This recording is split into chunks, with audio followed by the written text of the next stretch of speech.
એક one message તો like આપણા બધાનો એક્સપિરિયન્સ છે કે કદાચ એવીએમમાં હોય ત્યારે કોન્સ્ટન્ટ એક પોઝિટિવ એનર્જી રહેતી હોય કે મારે કંઈક સારું કરવું છે, કંઈ ઊંચા ધ્યેય તરફ વધવું છે, અને એક કોન્સ્ટન્ટ એવી પોઝિટિવિટી એક્સપિરિયન્સ થતી હોય ને રહેતી હોય.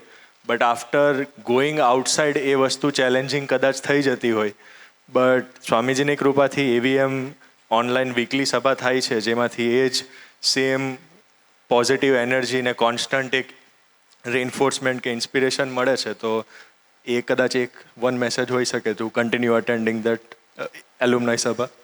ओके.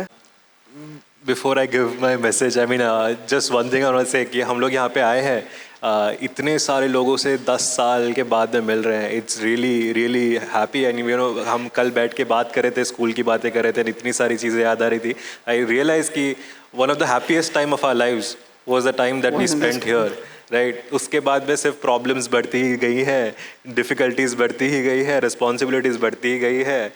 एंड यू नो इस सारी चीज़ों में एक चीज़ जो मैंने स्टार्टिंग में भी कही, you know one character trait जो मैंने बिल्ड किया है, which is life long seva of your parents and you know having a good loving respectful relationship with your parents. As we grow older now and you know we become the center of our house, decision maker of our house is if you have a good relationship with your parents, आपकी 50% problems life की तभी solve हो जाएंगी.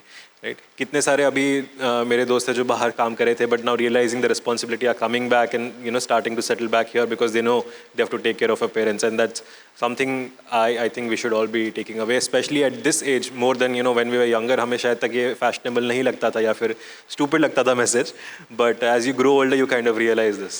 So that's one thing I take away. જે પ્રસંગ મેં share કર્યો that was small part of a big life, right? Swamiji કહે છે ને કે હોળી ને દિવાળી વચ્ચે આપણું જીવન છે એમ. Multiple problems in life. પણ as I said, Surat Swami હતા, I felt there was somebody for me. Similarly Shashwat Swami અને અશોક અંકલ પણ એવો મારા લાઈફમાં ભાગ ભજવ્યો છે. બટ સ્વામીશ્રીએ આપણને સ્ટેન્ડિંગ આજ્ઞા આપી છે એમ કે આપણે સુરત સ્વામી જોડે મૈત્રી રાખવાની. ટુ એમ્ફસાઇઝ દેટ 12 જુલાઈ 2022 ગુરુહરિએ મારો બર્થડે હતો એટલે દર્શન આપ્યા હતા અને મને એવું કહ્યું કે દીકરા આપણે સુરત સ્વામીને ફોન કર્યો. એટલે ત્યારે નહોતો કર્યો. એટલે મેં કીધું ના સ્વામી, કોન્ટેક્ટ નથી થયો. તો કે દીકરા આપણે કરવાનો, આપણે ભૂલવાનું નહીં સુરત સ્વામી આપણા લાઈફમાં શું ભાગ ભજવ્યો છે. એટલે અને સ્વામીશ્રી પણ કહેતા કે આપણે વર્ષમાં 5 દિવસ સંતોને આપવા છે. તો I think that can be tech અવે કે આપણે સંતો સાથે મૈત્રી રાખીએ.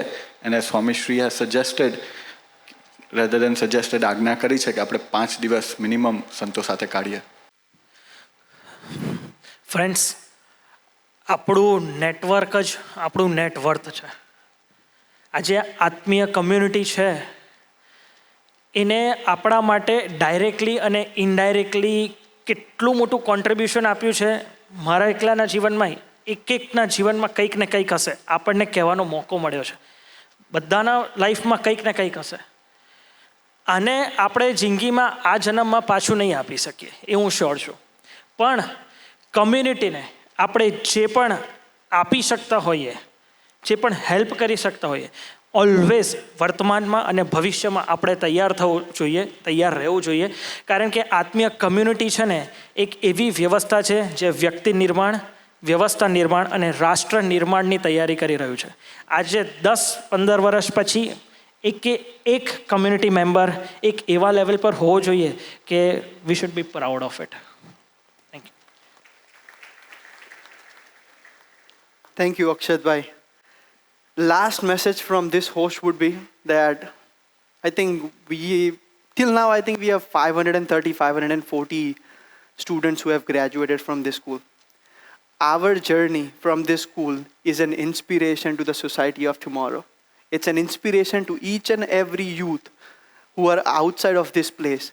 And we want to share your stories, your journey, your success to each and every one of us. We would like to continue this podcast even after this school, right? So each and every one of us, let's stay connected, let's stay positive, and let's stay inspired. આજ જો એક માંડ pass થતા દીકરાને, પાર્થભાઈને જીવનમાં જીતવાની ચાવી સ્વામીશ્રીએ આપીને જ ગયા હતા. અને ખાલી મને નહીં પણ આપણા બધાને જ સ્વામીશ્રીએ જીતવાની ચાવી આપીને ગયા હતા. એ ખાલી ચાવી છે ને 4 જ વસ્તુ છે. એક છે મંડળમાં અને ઘરમાં આત્મીયતા રાખવી. બીજું છે કે ટીચર્સ અને સંતો સાથે મૈત્રી બાંધવી. ત્રીજું છે કે આપણે એક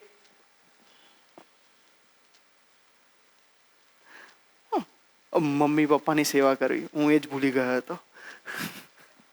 એટલે મમ્મી પપ્પાની સેવા કરવી. અને ચોથું છે કે અઠવાડિયે એક સભા, આપણે એલ્યુમિનાય સભા થાય છે તો આપણે એ ભરવી. અને આ 4 વસ્તુ હશે તો જીવનમાં જીત જીત અને જીત જ છે. Thank you all four joining us. Thank you for listening to us. Hope to see you in the next episode with someone else. And Jai Swaminarayan.